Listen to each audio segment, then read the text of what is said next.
ನೀವೇನಾದರೂ female dog ಸಾಕಿದ್ದೀರಾ? ಆ female dog ಹೀಟಿಗೆ ಬಂದಾದ್ಮೇಲೆ ಯಾವಾಗ ಮೇಟಿಂಗ್ ಮಾಡಿಸ್ಬೇಕು, ಯಾವಾಗ ಮಾಡಿಸ್ಬಾರ್ದು, ಏನು ಊಟ ಕೊಡಬೇಕು, ಏನು ಊಟ ಕೊಡಬಾರ್ದು, ಹೇಗೆ ಮೇಂಟೈನ್ ಮಾಡಬೇಕು ಹೈಜೀನಾಗಿ, ಜೊತೆಗೆ ಪ್ರೊಜೆಸ್ಟ್ರಾನ್ ಟೆಸ್ಟ್ ಅಂದ್ರೇನು, CBC ಅಂತಂದ್ರೇನು, ಯಾವತ್ತು ಮೀಟಿಂಗ್ ಮಾಡಿಸಿದ್ರೆ ಕರೆಕ್ಟು, ಯಾವತ್ತು ಮೀಟಿಂಗ್ ಮಾಡಿಸಿದ್ರೆ ಕರೆಕ್ಟ್ ಅಲ್ಲ ಅಂತ ಗೊತ್ತಾಗಬೇಕು ಅಂದರೆ ಈ ವಿಡಿಯೋನ ಕಂಪ್ಲೀಟಾಗಿ ವಾಚ್ ಮಾಡಿ. ನೀವೇನಾದರೂ ನಮ್ಮ ಚಾನಲ್ ಫಸ್ಟ್ ಟೈಮ್ ವಿಸಿಟ್ ಮಾಡ್ತಾ ಇದ್ದರೆ ಫಸ್ಟ್ ಸಬ್ಸ್ಕ್ರೈಬ್ ಮಾಡ್ಕೊಳ್ಳಿ, ಜೊತೆಗೆ ಪಕ್ಕದಲ್ಲಿರೋಂಥ ಬೆಲ್ ಐಕಾನ್ನ ಕ್ಲಿಕ್ ಮಾಡೋದ್ರಿಂದ ನಾವು ಯಾವುದೇ ವೀಡಿಯೋ ಹಾಕಿದ್ರೂ ನಿಮಗೆ ಫಸ್ಟ್ ಬರುತ್ತೆ. ಒಂದು ನಿಮಿಷ ಪಕ್ಕದಲ್ಲೇ ನಿಮಗೆ ಕಮೆಂಟ್ಸ್ ಬಾಕ್ಸ್ ಪಕ್ಕದಲ್ಲಿ ಹೈಪ್ ಅಂತ ಒಂದು ಬಟನ್ ಸಿಗುತ್ತೆ. ಆ ಹೈಪ್ ಮಾಡೋದ್ರಿಂದ ನಮಗೂ ಕೂಡ ಮೋಟಿವೇಶನ್ ಸಿಗುತ್ತೆ. ಬೇಗ ಮಾಡ್ಕೊಳ್ಳಿ, ಇವೆಲ್ಲ ಫ್ರೀಯಾಗಿರುತ್ತೆ. ಈ ವಿಡಿಯೋನ ಕಂಪ್ಲೀಟಾಗಿ ವಾಚ್ ಮಾಡಿ. ಫೀಮೇಲ್ ಡಾಗ್ಸ್ ಹಾಕಿದ್ರು, ಮೇಲ್ ಡಾಗ್ಸ್ ಹಾಕಿದ್ರು ನಿಮಗೆ ತುಂಬಾ ಯೂಸ್ ಆಗುತ್ತೆ. ಬನ್ನಿ ಹೇಳ್ಕೊಂಡು ನಾನು ಮೇಯ್ನಾಗಿ ಈ ವಿಡಿಯೋ ಮಾಡೋಕ್ಕೆ ಉದ್ದೇಶ ಏನಂತಂದರೆ, ಎಷ್ಟೋ ಜನ ಕೇಳ್ತಿರ್ತೀರಾ ಮೇಟಿಂಗ್ ಮಾಡಿಸಾದ್ಮೇಲೆ ಹೆಂಗೆ ನೋಡ್ಕೊಬೇಕು, ಯಾವ ಮೇಟಿಂಗ್ ಮಾಡಿಸ್ಬೇಕು.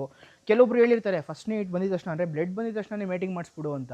ಅದು ಎಷ್ಟು ಒಳ್ಳೆಯದು ಎಷ್ಟು ತಪ್ಪು ಅನ್ನೋದೆಲ್ಲ ಈ ವಿಡಿಯೋದಲ್ಲಿ ನಿಮಗೆ ಗೊತ್ತಾಗುತ್ತೆ. ಜೊತೆಗೆ ಈ ಬ್ರೀಡಿಂಗ್ ಅನ್ನೋದು ರೆಸ್ಪಾನ್ಸಿಬಲ್ ಆಗಿರಬೇಕು, ಇರ್ರೆಸ್ಪಾನ್ಸಿಬಲ್ ಆಗಿ ಮಾಡೋಕ್ಕೆ ಹೋಗ್ಬಾರ್ದು. ಜೊತೆಗೆ ಯಾವಾಗ ನೀವು ಫಸ್ಟ್ ನೈಟಲ್ಲಿ ಮಾಡಿಸ್ತೀರಾ ಆಗ ತಾಯಿಗೆ ಪ್ರಾಣಕ್ಕೆ ಅಪಾಯ ಇರುತ್ತೆ, ಒಂದು ಹೆಲ್ತ್ಗೂ ಕೂಡ ಅಫೆಕ್ಟ್ ಆಗುತ್ತೆ. ಮರಿ ಹುಟ್ಟಿದ್ರು ಕೂಡ ವೀಕ್ ಆಗಿಬಿಟ್ಟುತ್ತೆ. ನೀವು ಒಂದು 4-6 ಕಾಸ್ಗೆ ಮಾರ್ಕೊಬೋದು, ಬಟ್ ಅವ್ರ ಮನೆಗೆ ಹೋದಾದ್ಮೇಲೆ ತುಂಬಾ ಕಷ್ಟ ಬೀಳ್ತಾರೆ. ಇಮ್ಯೂನ್ ಸಿಸ್ಟಮ್ಮು ಸಣ್ಣದಕ್ಕೂ ಕಾಯಿಲೆ, ಆಸ್ಪತ್ರೆ ಕರ್ಕೊಂಡೋಗಿ ಖರ್ಚು ಮಾಡಿ ಅವ್ರು ಯಾವತ್ತೋ ಒಂದು ದಿನ ಬೈಕೊಳೋ ಬದಲು ನೀವು ಒಂದು 6 ತಿಂಗಳು ಕಾಯ್ದುಬಿಟ್ಟು ಮಾಡಿಸಿದ್ರೆ ಇನ್ನೂ ಒಳ್ಳೆಯದಾಗುತ್ತೆ. ಈಗ ಮೇಯ್ನಾಗಿ ಹೀಟ್ ಸೈಕಲ್ ಅಂದರೆ ಏನು ಅಂತ ನೀಟಾಗಿ ಹೇಳ್ಕೊಂಡು ಕೊಡ್ತೀನಿ ಕೇಳಿ. ಫೀಮೇಲ್ ಹೀಟ್ ಸೈಕಲ್ ಅಂದರೆ ಏನಿಲ್ಲ, ಜಸ್ಟ್ ಅದು ಪ್ರೆಗ್ನೆನ್ಸಿ ಟೈಮ್ಗೆ ಎಂಟ್ರಾಗುತ್ತೆ. ಅಂದರೆ ಮರಿ ಹಾಕೋದಕ್ಕೆ ರೆಡಿ ಆಗೋಂಥ ಟೈಮು. ಇಲ್ಲ ಅಂದರೆ ಹೀಟ್ ಸೈನ್ಸ್ಗಳ್ಗೆ ನಿಮ್ಗೆ ಹೆಂಗೆ ಕಾಣಿಸುತ್ತೆ ಅಂದರೆ ಬ್ಲಡ್ ಬರುತ್ತೆ, ಅದು ಪ್ಯೂಬರ್ಟಿ ಎಂಟ್ರಾದಾಗ. ಇದನ್ನೆಲ್ಲ ಏನಂತೀವಿ, ಫಿಮೇಲ್ ಹೀಟ್ ಸೈಕಲ್ ಅಂತ ಅಂತೀವಿ. ಇದು ಹೀಟ್ ಸೈಕಲ್ ಬಂದು ಕೆಲವೊಂದು ಬ್ರೀಡ್ ಅಂದರೆ ಸ್ಮಾಲ್ ಬ್ರೀಡ್ಸ್ಗಳಿಗೆಲ್ಲ 6 to 7 ಮಂತ್ಸಿಗೆ ಬಂದುಬಿಡುತ್ತೆ. ಬಟ್ ಲಾರ್ಜ್ ಬ್ರೀಡ್ ಅಂತ ನಾವೇನು ಕರಿತೀವಿ, ದೊಡ್ಡ ಬ್ರೀಡ್ಸ್ಗಳಿಗೆಲ್ಲ ಒಂದು 13, 14, 12 ಮಂತ್ಸು ಈ ಥರ ಬರ್ತವೆ. ನಿಮ್ಮ ಹತ್ರ ಸ್ಮಾಲ್ ಬ್ರೀಡ್ ಇದ್ದು ಅದು ಇನ್ನೂ ಹೀಟಿಗೆ ಬಂದಿಲ್ಲ ಅಂತಂದರೆ ನೀವು ಫಸ್ಟು ನಿಮ್ಮ ಹತ್ರ ಸ್ಮಾಲ್ ಬ್ರೀಡ್ ಇದ್ದು ಅದು ಇನ್ನೂ ಹೀಟಿಗೆ ಬಂದಿಲ್ಲ ಅಂತಂದರೆ ನೀವು ಕನ್ಸಲ್ಟ್ ಮಾಡಬೇಕಾಗಿರೋದು ವೆಟರ್ನರಿನ. ಬೇಗ ಕನ್ಸಲ್ಟ್ ಮಾಡಿ. ಯಾವುದ್ಯಾವುದೋ ಬ್ಲೈಂಡ್ ಮೆಥಡ್ ಕೇಳಿ ಅದನ್ನಾಕಿ ಇದನ್ನಾಕಿ ಏನೇನೋ ಹಾಳು ಮಾಡ್ಕೊಂಡು ಹೋಗಬೇಡಿ. ಈಗ ಮೊದಲು ಸ್ಟೇಜಸ್ಗಳನ್ನ ನಾವು ನೋಡೋದಾದರೆ ಇದರಲ್ಲಿ 4 ಥರ ಸ್ಟೇಜಸ್ ಬರುತ್ತೆ. ಅಂದರೆ ಫಸ್ಟು ಬಂದು ಪ್ರೋ ಇಸ್ಟ್ರೆಸ್ ಅಂತ ಅಂತೀವಿ, ನೆಕ್ಸ್ಟ್ ಎಸ್ಟ್ರೆಸ್ ಅಂತ ಕರಿತೀವಿ, ಡೈ ಎಸ್ಟ್ರೆಸ್ಸು, ಆಮೇಲೆ ಅನಿಸ್ಟ್ರೆಸ್ಸು. ಇದೆಲ್ಲ ಕಂಪ್ಲೀಟಾಗಿ ಗೊತ್ತಾಗಬೇಕು ಅಂದರೆ ಮೇಲ್ಗಡೆ ಒಂದು ಬಟನ್ ಕಾಣಿಸ್ತಿದೆಯಲ್ಲ, ಈ ಬಟನ್ನು, ಅದರೊಳಗಡೆ ನಾನು ಇನ್ನೊಂದು ಲಿಂಕ್ ಕೊಟ್ಟಿರ್ತೀನಿ. ನಾನು ಆಲ್ರೆಡಿ ಎಕ್ಸ್ಪ್ಲೈನ್ ಮಾಡಿದ್ದೀನಿ ತುಂಬ ಚೆನ್ನಾಗಿ, ಅದನ್ನು ಒಂದ್ಸತಿ ನೋಡ್ಕೊಂಬನ್ನಿ. ಈಗ ಒಂದು ಸ್ವಲ್ಪ ಹೇಳ್ತೀನಿ ಕೇಳಿ, ಬ್ರೀಫಾಗಿ ಹೇಳಲ್ಲ, ಸ್ವಲ್ಪ ಹೇಳ್ತೀನಿ. ಅಂದರೆ ಪ್ರೋ ಇಸ್ಟ್ರೆಸ್ ಅಂದರೆ ಸ್ಟಾರ್ಟಿಂಗ್ ನೀವೇನು ನೋಡ್ತೀರಾ ಬ್ಲಡ್ ಬರೋಂಥದ್ದನ್ನ 7 to 8 ಡೇಸು, ಅದು ಬಂದು ಪ್ರೋ ಇಸ್ಟ್ರೆಸ್ ಆಗಿರುತ್ತೆ. ನಾವು ಯಾವಾಗ ಮೇಟಿಂಗ್ ಮಾಡಿಸ್ತೀವಿ ಅದು ಎಸ್ಟ್ರೆಸ್ ಟೈಮ್ ಆಗಿರುತ್ತೆ. ಅದಾದಮೇಲೆ ನಾವು ಯಾವಾಗ ಮೇಟಿಂಗ್ ಮಾಡಿಸಾದ್ಮೇಲೆ ರಿಜೆಕ್ಟ್ ಮಾಡೋದಲ್ಲ ಮೇಲ್ನ, ಆ ಫೇಸ್ನ ಬಂದು ಡೈಎಸ್ಟ್ರೆಸ್ ಅಂತ ಕರಿತೀವಿ. ಅದಾದಮೇಲೆ ಮರಿ ಎಲ್ಲ ಹಾಕುತ್ತೆ, ಮರಿ ಹಾಕಲ್ವೋ ಬಿಡಲ್ವೋ ಅದೆಲ್ಲ ಬೇರೆ. ಈ ಫೇಸ್ ಇರುತ್ತಲ್ಲ 6 ತಿಂಗಳವರೆಗೂ ರೆಸ್ಟಿಂಗ್ ಫೇಸು, ಆ ರೆಸ್ಟಿಂಗ್ ಫೇಸ್ನ ನಾವೇನಂತ ಕರಿತೀವಿ, ಅನೆಸ್ಟ್ರೆಸ್ ಅಂತ ಕರಿತೀವಿ. ಇದು ನಿಮಗೆ ಮೇಯ್ನಾಗಿ ಗೊತ್ತಿರಬೇಕು. ಪೂರ್ತಿ ಗೊತ್ತಾಗಬೇಕಾದ್ರೆ ನಮ್ದು ಇನ್ನೊಂದು ವೀಡಿಯೋಗೆ ವಿಸಿಟ್ ಮಾಡಿ ಕಂಪ್ಲೀಟಾಗಿ ನೋಡ್ಕೊಂಬನ್ನಿ. ಯಾಕಂತಂದರೆ ಅದರಲ್ಲೂ ಚೆನ್ನಾಗಿ ಹೇಳಿದ್ದೀನಿ, ಯಾರು ನೋಡೇ ಇಲ್ಲ ಜಾಸ್ತಿ ಜನ, ಅದಕ್ಕೆ. ಈಗ ಕಂಪ್ಲೀಟ್ ಮೇನ್ ಟಾಪಿಕಿಗೆ ಬರ್ತಿದ್ದೀನಿ. ಏನಂತಂದರೆ ಯಾವಾಗಪ್ಪ ಮೀಟಿಂಗ್ ಮಾಡಿಸ್ಬೇಕು ಅಂತ ಕೇಳ್ತೀರಾ. 9th ಡೇಯಿಂದ 14th ಡೇವರೆಗೂ ಟೈಮ್ ಇರುತ್ತೆ. ಇದನ್ನು ನೀವು ನಾನಲ್ಲ ಯಾರನ್ನ ಕೇಳಿದ್ರು ಕೂಡ ಹೇಳ್ತಾರೆ. ಬಟ್ ಎಲ್ಲರೂ ಒಂದೇ ಥರ ಇರಲ್ಲ. ಅಂದರೆ ನಮ್ಮ ಮನುಷ್ಯರಲ್ಲೇ ಒಂದೇ ಥರ ಇರಲ್ಲ ಅಂತಂದರೆ ನಾಯಿಗಳಲ್ಲೂ ಅಷ್ಟೇ ಡಿಫರ್ ಆಗುತ್ತೆ. ಸೊ ನೀವು ಯಾವಾಗ ಈ ರೀತಿ ಬ್ಲೈಂಡ್ ಮೆಥಡ್ ಇದು ಮಾಡ್ತೀರಾ, ನಮ್ಮ ನಾಯಿ ಮರಿನೇ ಆಗ್ತಿಲ್ಲ ಏನು ಮಾಡೋದು ಅದು ಇದು ಅಂತೆಲ್ಲ ಪ್ರಶ್ನೆ ಕೇಳ್ತೀರಾ. ತುಂಬ ಸರಿ ಕ್ಯಾಶ್ ಮೀಟಿಂಗ್ ಅಂತ ಮಾಡಿಸ್ಕೊಂಡು ಮೋಸ ಹೋಗ್ತೀರಾ. ಸೊ ಪಕ್ಕಾ ಇರಬೇಕಂದ್ರೆ ಏನು ಮಾಡಬೇಕು ಅಂದರೆ, ಏನು ಮಾಡಬೇಕು, ಅದಕ್ಕೊಂದು ಟೆಸ್ಟ್ ಇರಬೇಕಲ್ಲ. ಏನದು ಟೆಸ್ಟ್ ಅಂತ ಕೇಳೋದಾದರೆ ಡಾಕ್ಟರ್ ಹತ್ರ ಹೋಗ್ಬಿಟ್ಟು ನೀವು ಪ್ರೊಜೆಸ್ಟ್ರಾನ್ ಟೆಸ್ಟಿಗೆ ಬರ್ಸ್ಕೊಬೇಕಾಗುತ್ತೆ. ಇಲ್ಲಾಂದರೆ ಡೈರೆಕ್ಟ್ ಲ್ಯಾಬ್ ಹತ್ರನೇ ಹೋಗಿ ಪ್ರೊಜೆಸ್ಟ್ರಾನ್ ಟೆಸ್ಟ್ ಮಾಡಿಸ್ಬೇಕಾಗುತ್ತೆ. ಏನಿದು ಪ್ರೊಜೆಸ್ಟ್ರಾನ್ ಟೆಸ್ಟು? ಈ ಪ್ರೊಜೆಸ್ಟ್ರಾನ್ ಟೆಸ್ಟ್ ಅಂದರೆ ಏನಿಲ್ಲ, ಎಕ್ಸಾಕ್ಟ್ ಓವ್ಯುಲೇಷನ್ ಟೈಮ್ನ ಹೇಳ್ಕೊಂಡು ಕೊಡೋದೆ ಪ್ರೊಜೆಸ್ಟ್ರಾನ್ ಟೆಸ್ಟು. ಈ ಪ್ರೊಜೆಸ್ಟ್ರಾನ್ ಟೆಸ್ಟಲ್ಲಿ ಏನಾಗುತ್ತೆ ಅಂತಂದರೆ ಅವರು ಬ್ಲಡ್ನ ಡ್ರಾ ಮಾಡ್ಕೊತಾರೆ, ಒಂದು 5 ml. ನಾನು ವಿಡಿಯೋ ತಗೊಂಡಿಲ್ಲ, ಮೊನ್ನೆ ಮಾಡಿಸ್ದೆ.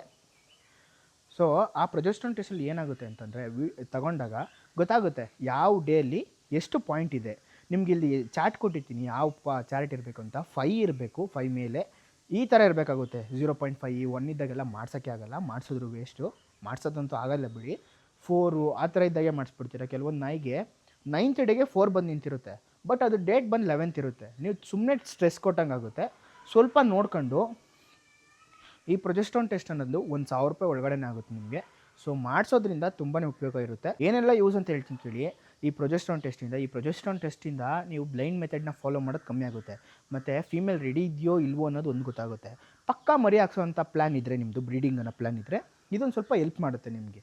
ಜೊತೆಗೆ ನೀವು ನಿಮ್ಮ ನಾಯಿಗೆ ಸ್ಟ್ರೆಸ್ ಕೊಡಬಾರ್ದು, ಜಾಸ್ತಿ ಇದು ಮಾಡಬಾರ್ದು. ಅಂದರೆ ಒಬ್ಬರೊಬ್ರು ನೋಡಿರ್ತೀವಿ 4-5 ಮೀಟಿಂಗ್ ಮಾಡಿಸ್ಬಿಟ್ಟಿದ್ದೀನಿ, 6 ಮೀಟಿಂಗ್ ಮಾಡಿಸ್ತೀನಿ. ಅವಶ್ಯಕತೆ ಇಲ್ಲ, 2 ಮೀಟಿಂಗ್ ಅಲ್ಲ, ನ್ಯಾಚುರಲ್ ಆಗೋದಾದರೆ ಒಂದೇ ಮೀಟಿಂಗಲ್ಲಿ ಆಗುತ್ತೆ. ಎಷ್ಟೊಂದು ಜನನ ಕೇಳಿ ನ್ಯಾಚುರಲ್ ಆಗಿ ಈಗಲೂ ಬ್ರೀಡಿಂಗ್ ಆಗಿ, ಇವಾಗ ನಿಮಗೆ ಗೊತ್ತಿರುತ್ತೆ ಬೀದಿ ನಾಯಿಗಳೆಲ್ಲ ನೀವೇ ನೋಡ್ತಿರ್ತೀರ. ಬಟ್ ಅವು ಹಿಂಗೆ ಇವಂಗೆ ಅಂತ ಕೇಳೋದಾದರೆ ಇದಕ್ಕೆ ಆನ್ಸರ್ ಮಾತ್ರ ಹೇಳೋಕ್ಕಾಗಲ್ಲ. ಅದು ತುಂಬಾ ಕಾಂಟ್ರವರ್ಷಿಯಲ್ ಸುದ್ದಿ ಆಗಿಬಿಡುತ್ತೆ. ಆಮೇಲೆ ಇಮ್ಯೂನ್ ಸಿಸ್ಟಮ್ ಏನು ಮಾಡೋಕ್ಕಾಗಲ್ಲ. ಆ ಬೀದಿ ನಾಯಿಗಳು ಬೇರೆ, ಈ ನಾಯಿಗಳಿಗೆ ನಾವೇ ಹ್ಯಾಂಡ್ಲಿಂಗ್ ಮಾಡಿಸ್ಬೇಕಾಗುತ್ತೆ. ಅವುಗಳಿಗೆ ಯಾರು ಹ್ಯಾಂಡ್ಲರು ಇಲ್ಲ, ಯಾವ ಪ್ರೊಜೆಸ್ಟ್ರಾನ್ ಟೆಸ್ಟು ಇಲ್ಲ, ಯಾವುದೂ ಇಲ್ಲ. ಎಲ್ಲ ಅವರೇ ಎಕ್ಸ್ಪರ್ಟ್ಗಳು, ಸೆಲ್ಫ್ ಎಕ್ಸ್ಪರ್ಟ್ಗಳು. ನೋಡಿ ನಮ್ಮ ಮನೆಗೆ ವೀಡಿಯೋ ಮಾಡ್ತಾಯಿದ್ದೀನಿ, ಒಬ್ಬ ಇವನು ಬಂದು ಬೋರ್ಡಿಂಗ್ ಬಂದಿರೋದು, ಆರಾಮ ಮಾಡ್ಕೊಂಡವ್ರು. ಇಷ್ಟೆಲ್ಲ ಇಲ್ಲಿ ನೋಡಿ, ಇವಳು ಜಾನು, ಅವಳು ಸಾನ್ವಿ, ಅವನು ಬ್ರೋನಿ. ನೋಡಿ ರಾಮು ತಲೆ ಇಕ್ಕೊಂಡು ಮನಿಕೊಂಬಿಟ್ಟವನಿ, ಮನಿಕಳ. ಸೊ ಈ ಪ್ರೊಜೆಸ್ಟ್ರಾನ್ ಟೆಸ್ಟಿಂದ ಮೇನ್ ಇಷ್ಟಂತ ಆಗುತ್ತೆ. ಅದಾದಮೇಲೆ ಏನೇನು ನಿಮ್ಗೆ ಬ್ಲೈಂಡ್ ಮೆಥಡ್ಸ್ ಫಾಲೋ ಮಾಡಿರ್ತೀರ. ಯಾರೋ 9th ಡೇಗೆ ಮಾಡಿಸ್ಬೇಕಿತ್ತು, ಇಲ್ಲ ಆಗಲ್ಲ ಬಿಡು, 10ನೇ ದಿನಕ್ಕೆ ಆಗಲ್ಲ ಬಿಡು, 11ನೇ ತಾರೀಕೇ ಮಾಡಿಸ್ಬೇಕು ಅಂತಾರೆ. ಇವೆಲ್ಲ ನಂಬೋದು ಬಿಟ್ಬಿಟ್ಟು ಪ್ರೊಜೆಸ್ಟ್ರಾನ್ ಟೆಸ್ಟ್ ಮಾಡಿಸ್ಕೊಂಡ್ರೆ ಕನ್ಫರ್ಮ್ ಆಗುತ್ತೆ. ಇಲ್ಲ ಒಬ್ರೊಬ್ರು ನಾಯೇ ಸಿಗಲ್ಲ ಮೀಟಿಂಗ್ ಮಾಡ್ಸೋಕ್ಕೆ, ಆರ್ಟಿಫಿಷಿಯಲ್ ಇನ್ಸೆಮಿನೇಷನ್ ಮಾಡಿಸ್ತೀರಾ, ಆಗೇನಾಗುತ್ತೆ ಈ ಪ್ರೊಜೆಸ್ಟ್ರಾನ್ ಟೆಸ್ಟ್ ಅನ್ನೋದು ತುಂಬಾ ಮುಖ್ಯ ಆಗುತ್ತೆ. ಏನಕ್ಕೆ ಅಂದರೆ ಯಾವ ಡೇಟ್ ಅಂತ ಗೊತ್ತಾದರೆ ಆ ಲ್ಯಾಬಲ್ಲಿ ನಿಮಗೆ ಆರ್ಟಿಫಿಷಿಯಲ್ ಇನ್ಸೆಮಿನೇಷನ್ನ ಆರಾಮಾಗಿ ಮಾಡ್ಕೊಂಡು ಕೊಡ್ತಾರೆ. 7 ನಿಮಗೆ ಗೊತ್ತಿರುತ್ತೆಲ್ಲ, ದನ ಸಾಕಿರೋರಿಗೆ ಅವ್ರಿಗೆ ಎಲ್ಲ ಗೊತ್ತಿರುತ್ತಿದ್ದು ಇದ್ರ ಬಗ್ಗೆ. ಮೋಸ್ಟ್ ಆಫ್ ದೆಮ್ ಇದನ್ನು ಪ್ರಿಫರ್ ಮಾಡಲ್ಲ. ಯಾರಾದ್ರು ಚೆನ್ನಾಗಿರೋ ಸಾಹುಕಾರಗಳು ಇದನ್ನು ಮಾಡ್ಬೋದು. ಇಲ್ಲಾಂದರೆ ನಮ್ಮ ನಾಯಿಗಳಿಗೆ ಮೀಟಿಂಗ್ ಮಾಡಿಸಿ ಕಷ್ಟ ಕೊಡೋದು ಬೇಡ ಅನ್ನೋರು ಕೂಡ ಇದನ್ನು ಮಾಡ್ಬೋದು. ಎಲ್ಲರೂ ಕೂಡ ಮಾಡ್ಬೋದು, ಏನು ಅಷ್ಟೊಂದೇನು ತಲೆನೋವೇನಿಲ್ಲ. ಈಗ ನೆಕ್ಸ್ಟು CBC ಅಂತ ಮೇಯ್ನು. ಈ CBC ಅನ್ನೋದೇನು, ಕಂಪ್ಲೀಟ್ ಬ್ಲಡ್ ಸೆಲ್ಸ್ ಅಂತ. ಮತ್ತೆ ಹೇಳ್ತೀನಿ ಕೇಳಿ, ಬಾಯಿ ತಿರುಗಲಿಲ್ಲ. ಕಂಪ್ಲೀಟ್ ಬ್ಲಡ್ ಸೆಲ್ಸ್ ಅಂತ. ಏನಿದು ಟೆಸ್ಟ್ ಅಂತ ಕೇಳೋದಾದರೆ, ಇದನ್ನು ನೀವು ಕೂಡ ಮಾಡಿಸ್ಕೊತಾ ಇರಬೇಕು 3 ತಿಂಗಳಿಗೆ ಒಂದು ಸತಿ. ಏನಾಗೈತೆ ಏನಾಗಿಲ್ಲ ಅಂತ ನಿಮ್ಮ ಬಾಡಿಲಿ ಕೂಡ ಗೊತ್ತಾಗಬೇಕು. ಸೊ ಇದರಲ್ಲಿ ಏನಕ್ಕೆ ಮಾಡಿಸ್ತೀವಿ ನಾವು ಅಂತಂದರೆ, ಇವಳ್ದು WBC ಬಂದ್ಬಿಟ್ಟು ಸ್ವಲ್ಪ ಕಮ್ಮಿ ಆಗಿತ್ತು ಅನಿಸುತ್ತೆ. ಪ್ಲೇಟ್ಲೆಟ್ಸ್ ಎಲ್ಲ ಇನ್ಕ್ರೀಸ್ ಚೆನ್ನಾಗಿತ್ತು. ಪ್ಲೇಟ್ಲೆಟ್ಸ್ ಹೆಂಗಿದೆ, ಯಾವ್ಯಾವ್ದು ಏನೇನು ಕಮ್ಮಿ ಇದೆ ಅಂತ ಎಲ್ಲ ಪ್ರತಿಯೊಂದು ಗೊತ್ತಾಗುತ್ತೆ. ಸೊ ರಿಸ್ಕು ಏನಂತಂದರೆ, ಟಿಕ್ ಫೀವರ್ ಇದೆಯಾ ಇಲ್ವಾ, ಪ್ಲೇಟ್ಲೆಟ್ ಕಮ್ಮಿ ಇದೆಯಾ ಇಲ್ವಾ, WBC ಕಮ್ಮಿ ಇದೆಯಾ ಇಲ್ವಾ, ರೆಡಿ ಐತಾ ಫೀಮೇಲು, ಸ್ಟ್ರಾಂಗಾಗಿ ಐತಾ ಫೀಮೇಲ್ ಅಂತ ಚೆಕ್ ಮಾಡೋಕ್ಕೋಸ್ಕರ ಇದು. ಅದು ಮೇಟಿಂಗಿಗೆ ರೆಡಿ ಆಗೈತೆ ಅಂತ, ಇದು ಫೀಮೇಲ್ ಸ್ಟ್ರಾಂಗ್ ಆಗೈತಾ ಇಲ್ವಾ ಅಂತ ಚೆಕ್ ಮಾಡಿಸೋಕ್ಕೆ CBC. ಸೊ ನೋಡಿದ್ರಲ್ಲ, ಇವೆರಡು ಟೆಸ್ಟು ಕಂಪಲ್ಸರಿ.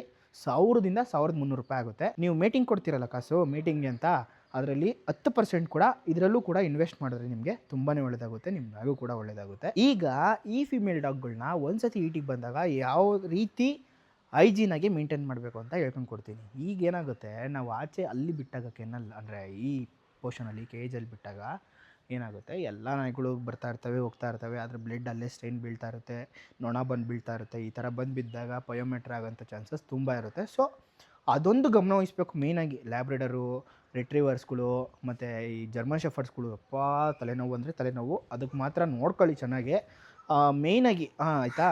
ಆಮೇಲೆ ಈ ಪ್ಲೇಸ್ ಏನಿರುತ್ತೋ ನೋಡಿ, ಈ ಪ್ಲೇಸಲ್ಲಿ ಕಟ್ತಾಯಿದ್ದೀನಿ ನಾನು, ಕಾಣಿಸ್ತಾ ಇದೆಯಾ, ಈ ಮ್ಯಾಟ್ ಹತ್ರ ಐತೆ, ಇಲ್ಲೇ ಕಟ್ತಾಯಿದ್ದೀನಿ. ಏನಕ್ಕೆ ಅಂದರೆ ಅವಾಯ್ಡು ರಿಸ್ಕು, ಅವು ಎದ್ಬಿಡ್ತವೆ, ನಿಮಗೆ ಗೊತ್ತು ಏನು ಮಾಡ್ತವೆ ಅಂತ, ರಾತ್ರಿ ಎಲ್ಲ ಮಲ್ಗಕ್ಕೆ ಬಿಡಲ್ಲ ಅಂತ.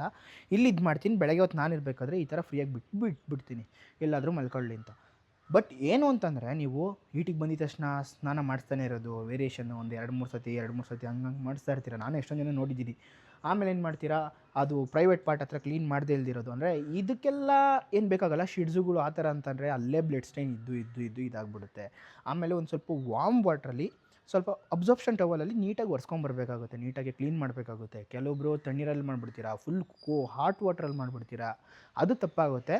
ಫೀಮೇಲ್ನ ಕರೆಕ್ಟಾಗಿ ಇಟ್ಕೊಳೋದು ಒಂದಾದರೆ, ಮೇಲ್ ಡಾಗು ಕೂಡ ಅಷ್ಟೇ ನೀಟಾಗಿ ಇಟ್ಕೊಬೇಕು, ಅದು ಇನ್ನೊಂದು. ಏನಕ್ಕೆ ಅಂದರೆ, ಫೀಮೇಲ್ ಡಾಗಲ್ಲಿ ಏನೂ ಇರೋಲ್ಲ. ಪ್ರೀವಿಯಸ್ ಡಾಗ್ಸಲ್ಲಿ ಮೇಟ್ ಮಾಡಿಸಿರ್ತಾರೆ ಅವರು, ಅದರಲ್ಲಿ ಯಾವುದೋ ಒಂದು ಕಾಯಿಲೆ ಇರುತ್ತೆ, ಅದು ನಿಮ್ಮ ನಾಯಿಗೂ ಕೂಡ ಕಾಯಿಲೆ ಬರೋಂಥ ಚಾನ್ಸಸ್ ತುಂಬ ಇರುತ್ತೆ. ಸೊ ಅವರು ಕೂಡ ಅಷ್ಟೇ, ಒಂದು ನಾಯಿಗೆ ಮೇಟಿಂಗ್ ಮಾಡಿಸಾದ್ಮೇಲೆ ಯಾರಾದರೂ ಬೇರೆಯವರಾದರೆ 10 ದಿನ ಟೈಮ್ ಕೊಡಬೇಕಾಗುತ್ತೆ. ಒಂದು ಸ್ಪಮ್ಸ್ ಅನ್ನೋದು ಇನ್ಕ್ರೀಸ್ ಆಗೋಕ್ಕೆ, ಫರ್ಟೈಲ್ ಆಗೋಕ್ಕೆ, ಚೆನ್ನಾಗಾಗೋಕ್ಕೆ. ಒಬ್ಬೊಬ್ರು ಕೊಡಲ್ಲ, ಏನು ಮಾಡೋಕ್ಕಾಗಲ್ಲ. ನೀವು ಕೇಳಬೇಕು, ನೀವು ಕೇಳಲ್ಲ, ಕಾಸು ಕೊಟ್ಬಿಟ್ಟು ಮಾಡಿಸ್ಕೊಂಡು ಬಂದುಬಿಡ್ತೀರ. ಇಷ್ಟು ಚೆನ್ನಾಗಿ ಮಾಡ್ಕೊಂಬರ್ಬೇಕು ಹೈಜೀನ್ನ. ಈ ಹೈಜೀನ್ ಅನ್ನೋದು ಆ ಪ್ಲೇಸಲ್ಲೂ ಕೂಡ ಮಾಡಬೇಕು. ಯಾಕೆ ಗುರು ಈ ಥರ ಮಾಡ್ಕೊತ ಇತ್ತು ಪಕ್ಕದ ಮನೆ ನಾಯಿ ಜೊತೆಗೆ ಇಲ್ಲೇ ಸಿಕ್ತು. ಈ ಥರ ಕೆನಲ್ ವಾಶ್ಗಳನ್ನ ಆ ಪ್ಲೇಸಲ್ಲಿ ಹಾಕ್ಬಿಟ್ಟು, ಬೆಳಗ್ಗೆ ತಾನೇ ಒಂದು ವೀಡಿಯೋ ಮಾಡಿದೆ ಇನ್ಸ್ಟಾಗ್ರಾಮಲ್ಲಿ, ಆ ಪ್ಲೇಸಲ್ಲಿ ಹಾಕ್ಬಿಟ್ಟು ತೊಳಿಬೇಕು. ಅದಾದಮೇಲೆ ಸ್ಪ್ರೇ ಇರುತ್ತೆ, ಆ ಜಾಗ ಎಲ್ಲ ಕ್ಲೀನ್ ಮಾಡೋಕ್ಕೆ.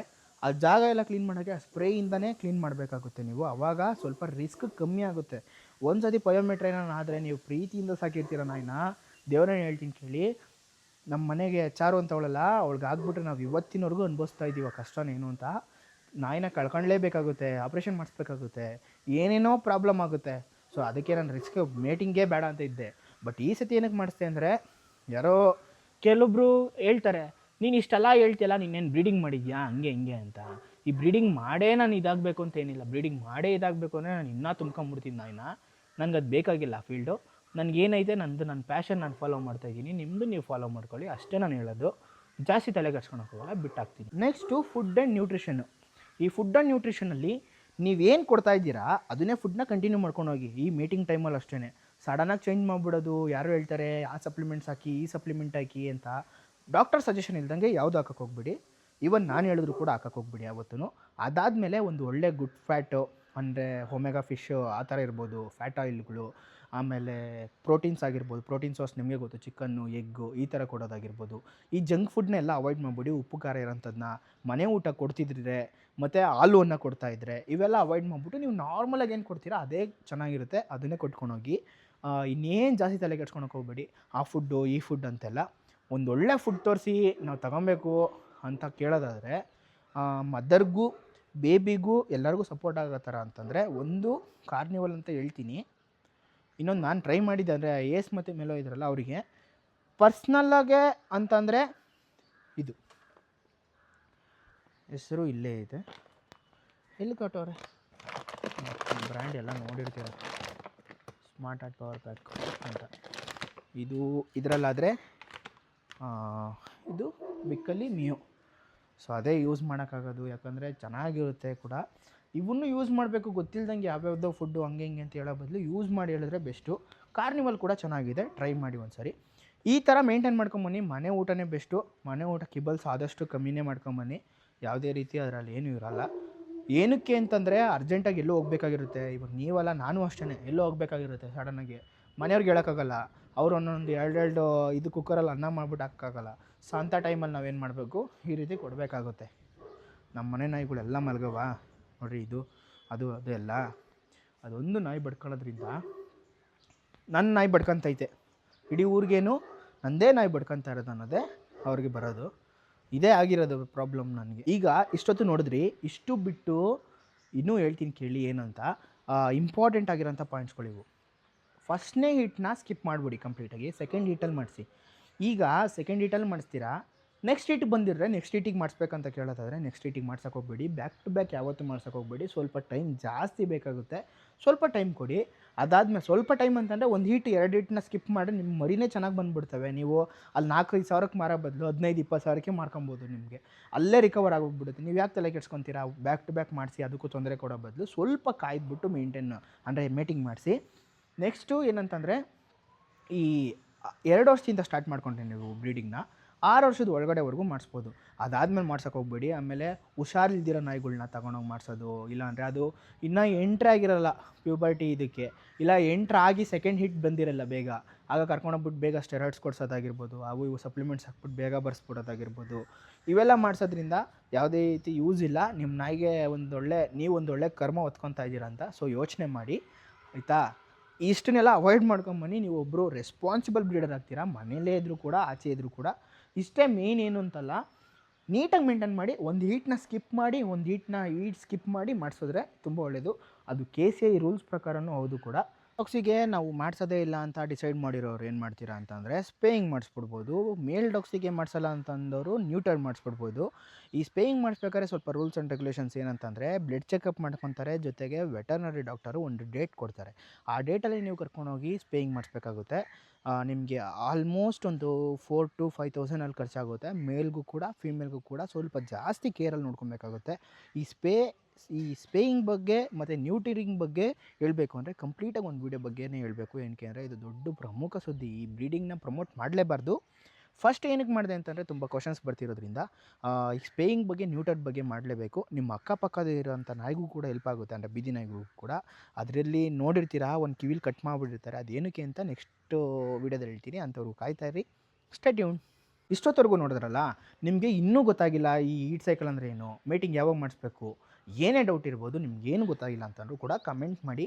ಇಲ್ಲ ನನ್ನ ನಂಬರ್ ಬೇಕು ಅಂದರೆ 9008390586 ಅಂತ ವಾಟ್ಸಪ್ಪಲ್ಲಿ ಏನೇ ಇದ್ರೂ ಮೆಸೇಜ್ ಮಾಡಿ, ನಾನು ನಿಮಗೆ ಬೇಗ ರಿಪ್ಲೈ ಮಾಡ್ತೀನಿ. ಜೊತೆಗೆ ನೀವೇನಾದರೂ ಇನ್ನೂ ನಮ್ಮ ಚಾನಲ್ನ ಫಸ್ಟ್ ಟೈಮ್ ವಿಸಿಟ್ ಮಾಡಿ ಅಕೌಂಟ್ನ ಫಾಲೋ ಮಾಡಿಲ್ಲ, ಇಲ್ಲ ಸಬ್ಸ್ಕ್ರೈಬ್ ಮಾಡಿಲ್ಲ ಅಂದರೆ ಯೂಟ್ಯೂಬಲ್ಲಿ ಕೂಡ ಇದೆ, ಫೇಸ್ಬುಕ್ಕಲ್ಲಿ ಕೂಡ ಇದೆ, ಇನ್ಸ್ಟಾಗ್ರಾಮಲ್ಲಿ ಕೂಡ ಇದೆ. ಫಾಲೋ ಸಬ್ಸ್ಕ್ರೈಬ್ ಎರಡೂ ಮಾಡಿಕೊಂಡು ಹೆಲ್ಪ್ ಮಾಡಿ. ನಿಮ್ಮ ಪೆಟ್ ಪೇರೆಂಟ್ಸ್ಗೂ ಕೂಡ ಕಳಿಸಿ, ಜೊತೆಗೆ ನಿಮ್ಮ ಫ್ರೆಂಡ್ಸ್ಗೂ ಕೂಡ ಶೇರ್ ಮಾಡಿ.